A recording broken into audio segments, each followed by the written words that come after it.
ಸಕ್ಕರೆ ಬೇಡ, ಎಣ್ಣೆ ಬೇಡ.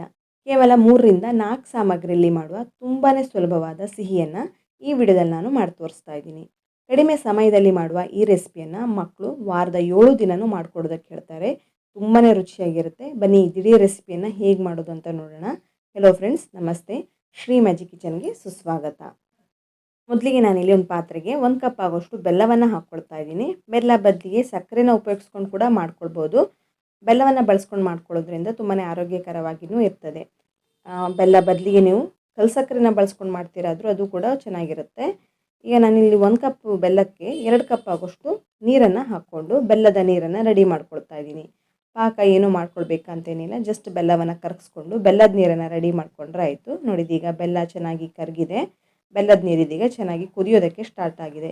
ಈ ರೀತಿ ಕುದಿಯೋದಕ್ಕೆ ಸ್ಟಾರ್ಟ್ ಆದ ನಂತರ ಗ್ಯಾಸ್ ಫ್ಲೇಮನ್ನು ಆಫ್ ಮಾಡಿಬಿಟ್ಟು ಬೆಲ್ಲದ ನೀರನ್ನು ಸೈಡಲ್ಲಿ ಇಟ್ಟಿರ್ತೀನಿ. ಈಗ ಒಂದು ದಪ್ಪ ತಳದ ಪಾತ್ರೆಗೆ 2 ಟೇಬಲ್ ಸ್ಪೂನ್ ಆಗೋಷ್ಟು ತುಪ್ಪವನ್ನು ಹಾಕ್ಕೊಂಡು ತುಪ್ಪವನ್ನು ಕರಗಿಸ್ಕೊಳ್ಬೇಕಾಗತ್ತೆ. ತುಪ್ಪ ಚೆನ್ನಾಗಿ ಕರಗಬೇಕಾಗತ್ತೆ. ನೋಡಿ, ಈ ರೀತಿ ತುಪ್ಪ ಚೆನ್ನಾಗಿ ಕರಗಿದ ನಂತರ ಇದಕ್ಕೆ ನಾನು 1 ಕಪ್ ಆಗೋಷ್ಟು ಶಾವಿಗೆಯನ್ನು ಹಾಕ್ಕೊಳ್ತಾ ಇದ್ದೀನಿ.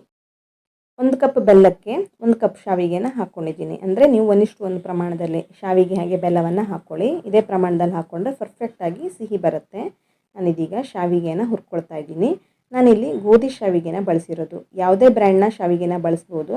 ನೀವು ಹುರಿದಿರುವಂತಹ ಶಾವಿಗೆ ಇದ್ದರೆ ಅದನ್ನು ಕೂಡ ಬಳಸ್ಕೊಳ್ಬೋದು. ನಾನಿಲ್ಲಿ ಸ್ವಲ್ಪ ಹುರ್ಕೊಳ್ತಾ ಇದ್ದೀನಿ ಶಾವಿಗೆಯನ್ನು. ನಾನಿಲ್ಲಿ MTR ಅವ್ರದ್ದು ಶಾವಿಗೆನ ಬಳಸಿರೋದು. ಇಂಥದ್ದೇ ಬ್ರ್ಯಾಂಡ್ ಬೇಕಂತೇನಿಲ್ಲ. ಈ ರೀತಿ ಚಿಕ್ಕ ಶಾವಿಗೆ ಇದ್ದರೂ ಚೆನ್ನಾಗಿರುತ್ತೆ, ಅಥವಾ ಉದ್ದುದ್ದ ಶಾವಿಗೆ ಇದ್ದರೆ ಹುರ್ಕೊಂಡು ಸ್ವಲ್ಪ ಕಟ್ ಮಾಡಿಕೊಂಡ್ರೂ ಆಗುತ್ತೆ. ನೋಡಿ, ಈ ರೀತಿ ಚೆನ್ನಾಗಿ ಹುರ್ಕೊಳ್ಬೇಕಾಗತ್ತೆ. ಒಳ್ಳೆ ಘಮ ಬರಬೇಕು, ಲೈಟಾಗಿ ಕಲರ್ ಚೇಂಜ್ ಆಗಬೇಕು, ಅಲ್ಲಿ ತನಕ ಹುರ್ಕೊಳ್ಳಿ. ಇದೀಗ ಕಲರ್ ಅನ್ನೋದು ಚೆನ್ನಾಗಿ ಚೇಂಜ್ ಆಗಿದೆ. ಇದನ್ನೀಗ ತೆಗೆದೊಂದು ಪ್ಲೇಟಲ್ಲಿ ಇಟ್ಕೊಳ್ತಾ ಇದ್ದೀನಿ ನಾನು. ಇದೀಗ ನಾನು ಅದೇ ದಪ್ಪ ತಳದ ಪಾತ್ರೆಗೆ 1/4 ಕಪ್ ಆಗೋಷ್ಟು ಬಾಂಬೆ ರವೆಯನ್ನು ಹಾಕ್ಕೊಂಡು ಹುರ್ಕೊಳ್ತಾ ಇದ್ದೀನಿ. ಪಾತ್ರೆಯಲ್ಲಿ ತುಪ್ಪದ ಅಂಶ ಇರೋದ್ರಿಂದ ಅದೇ ತುಪ್ಪದಲ್ಲಿ ಇದನ್ನು ಹುರ್ಕೊಳ್ಬೇಕಾಗತ್ತೆ. ನಾನು ಬಾಂಬೆ ರವೆನ ಬಳಸಿದ್ದೀನಿ. ನೀವು ಚಿರೋಟಿ ರವೆ ಇದ್ದರೆ ಅದನ್ನು ಕೂಡ ಹಾಕ್ಕೊಳ್ಬೋದು.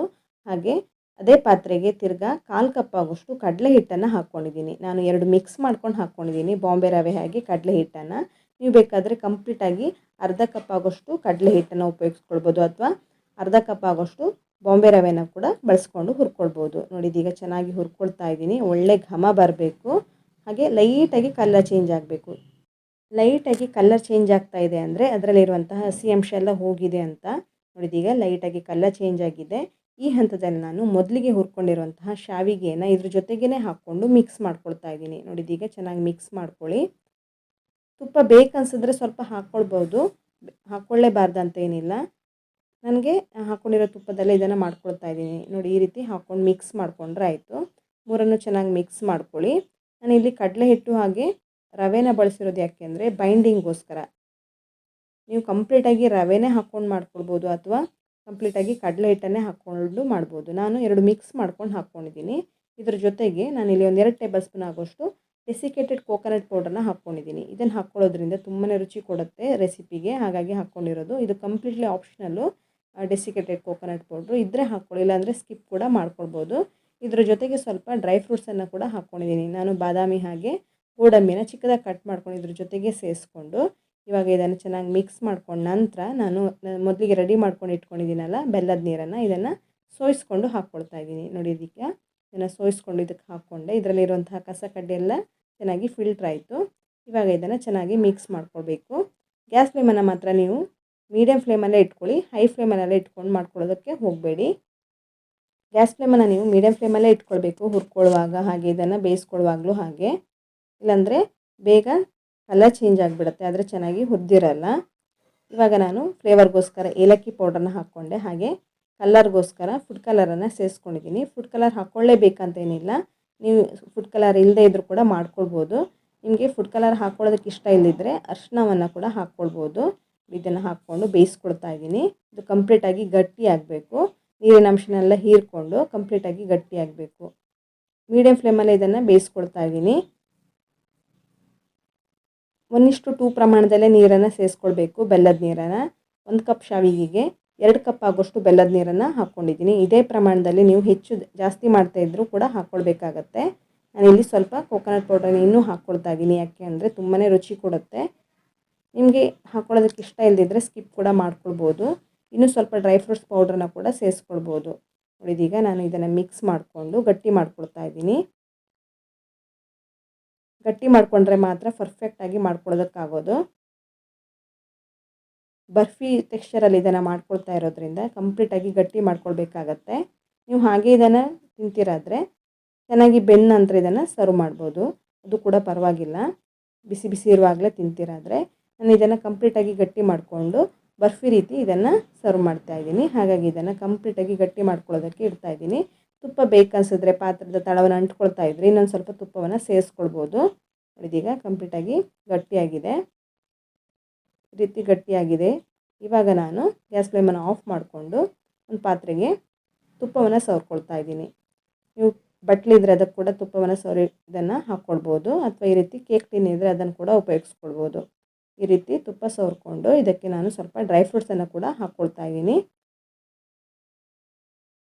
ಡ್ರೈ ಫ್ರೂಟ್ಸ್ ಕೂಡ ಆಪ್ಷನಲ್ಲು, ನಿಮ್ಮ ಹತ್ರ ಇದ್ದರೆ ಹಾಕ್ಕೊಳ್ಳಿ, ಇಲ್ಲಾಂದರೆ ಇದನ್ನು ಕೂಡ ಸ್ಕಿಪ್ ಮಾಡ್ಕೊಳ್ಬೋದು. ನಾನಿಲ್ಲಿ ಪಿಸ್ತಾ, ಬಾದಾಮಿ ಹಾಗೆ ಗೋಡಂಬಿನ ಚಿಕ್ಕ ಚಿಕ್ಕದಾಗಿ ಕಟ್ ಮಾಡ್ಕೊಂಡು ಹಾಕ್ಕೊಂಡಿದ್ದೀನಿ. ಇವಾಗ ರೆಡಿ ಮಾಡ್ಕೊಂಡಂಥ ಈ ಮಿಶ್ರಣವನ್ನು ಇದಕ್ಕೆ ಹಾಕಿಬಿಟ್ಟು ಸೆಟ್ ಮಾಡ್ಕೊಳ್ತಾ ಇದ್ದೀನಿ.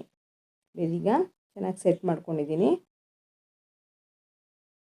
ನಾನು ಈ ವಿಡಿಯೋದಲ್ಲಿ ತೋರಿಸಿದ ಪ್ರಮಾಣದಲ್ಲೇ ಮಾಡಿಕೊಂಡ್ರೆ ಪರ್ಫೆಕ್ಟಾಗಿ ಮಾಡ್ಕೊಳ್ಬೋದು ಈ ಸಿಹಿಯನ್ನು, ಇಲ್ಲಾಂದರೆ ತುಂಬ ನೀರಾಗಿಬಿಡುತ್ತೆ, ಟೆಕ್ಸ್ಚರ್ ಕೂಡ ತುಂಬ ಚೆನ್ನಾಗಿ ಬರೋಲ್ಲ.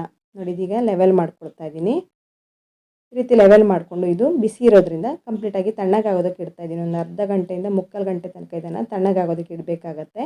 ಕಂಪ್ಲೀಟಾಗಿ ತಣ್ಣಗಾದ ನಂತರ ಇದನ್ನು ಡಿಮೋಲ್ಡ್ ಮಾಡ್ಕೊಳ್ಬೋದು. ಈಗ ಒಂದು ಅರ್ಧದಿಂದ ಮುಕ್ಕಾಲು ಗಂಟೆ ಆಗಿದೆ, ಒಂದು 45 ನಿಮಿಷ ಆಗಿದೆ. ಇವಾಗ ಇದನ್ನು ಡಿಮೋಲ್ಡ್ ಮಾಡ್ಕೊಳ್ತಾ ಇದ್ದೀನಿ. ಉಲ್ಟಾ ಹಾಕ್ಕೊಂಡು ಈ ರೀತಿ ತಟ್ಬಿಟ್ಟು ತಕ್ಕೊಳ್ತಾ ಇದ್ದೀನಿ. ನೋಡಿ ಎಷ್ಟು ಚೆನ್ನಾಗಿ ಬಂದಿದೆ ಅಂತ ಕಾಣಿಸ್ತಿರ್ಬೋದು. ಡ್ರೈ ಫ್ರೂಟ್ಸ್ ಎಲ್ಲ ಹಾಕಿರೋದ್ರಿಂದ ತುಂಬ ಚೆನ್ನಾಗಿ ಕಾಣಿಸ್ತಾ ಇದೆ. ತಿನ್ನೋದಕ್ಕೂ ಹಾಗೆ ತುಂಬಾ ಚೆನ್ನಾಗಿರುತ್ತೆ. ನಿಮಗೇನಾದರೂ ಸಿಹಿ ತಿನ್ನಬೇಕಂತ ಅನಿಸಿದ್ರೆ ಅಥವಾ ಮಕ್ಕಳಿಗೆ ಸಿಹಿ ತಿನ್ನಬೇಕನ್ಸಿದ್ರೆ ಈ ರೀತಿ ಮಾಡಿಕೊಡಿ, ತುಂಬಾ ಚೆನ್ನಾಗಿರುತ್ತೆ. ಈ ರೀತಿ ಒಂದು ಸಲ ಮಾಡಿಕೊಟ್ರೆ ಮಕ್ಕಳು ವಾರದ 7 ದಿನ ಕೂಡ ಇದನ್ನೇ ಮಾಡ್ಕೊಡೋದಕ್ಕೆ ಹೇಳ್ತಾರೆ, ಅಷ್ಟು ಚೆನ್ನಾಗಿ ಬರುತ್ತೆ. ಹಾಗೆ ರುಚಿ ಕೂಡ ತುಂಬಾ ಚೆನ್ನಾಗಿರುತ್ತೆ. ಶಾವಿಗೆನ ನೀವು ಬೇರೆ ಬೇರೆ ರೀತಿಯಲ್ಲೇ ಮಾಡಿರ್ತೀರ, ಸಿಹಿಯನ್ನು ಪಾಯಸ ಮಾಡಿರ್ತೀರಾ ಅಥವಾ ಕೇಸರಿ ಬಾತ್ ರೀತಿಯೂ ಮಾಡಿರ್ತೀರಾ. ಈ ರೀತಿ ಒಂದು ಸಲ ಮಾಡಿ ನೋಡಿ, ತುಂಬಾ ಅದ್ಭುತವಾಗಿ ಬರುತ್ತೆ.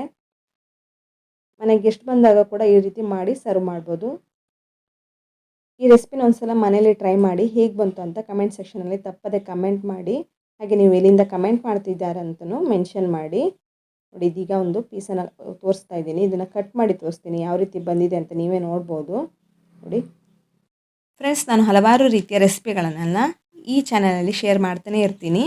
ನಿಮಗೆ ಆ ರೆಸಿಪಿಗಳನ್ನೆಲ್ಲ ಟ್ರೈ ಮಾಡಬೇಕು ಅಂತ ಅನಿಸಿದರೆ ಪ್ಲೀಸ್ ಸಬ್ಸ್ಕ್ರೈಬ್ ಮಾಡ್ಕೊಳ್ಳಿ. ಹಾಗೆ ನಿಮ್ಮ ಫ್ರೆಂಡ್ಸ್ ಹಾಗೂ ಫ್ಯಾಮಿಲಿ ಮೆಂಬರ್ಸೊಂದಿಗೂ ಈ ರೆಸಿಪಿಗಳನ್ನೆಲ್ಲ ಶೇರ್ ಮಾಡಿ. ಹಾಗೆ ತಪ್ಪದೆ ಲೈಕ್ ಮಾಡಿ, ಕಮೆಂಟ್ ಮಾಡೋದಕ್ಕಂತೂ ಮರಿಲೇಬೇಡಿ. ಈ ರೆಸಿಪಿನ ನೀವು ಫೇಸ್ಬುಕ್ಕಿಂದ ನೋಡ್ತಾ ಇದ್ದರೆ ತಪ್ಪದೇ ಫಾಲೋ ಮಾಡ್ಕೊಳ್ಳಿ. ಇನ್ನಷ್ಟು ಹೊಸ ರೀತಿಯ ಅದ್ಭುತವಾದ ರೆಸಿಪಿಗಳೊಂದಿಗೆ ಸಿಗೋಣ. ಧನ್ಯವಾದಗಳು.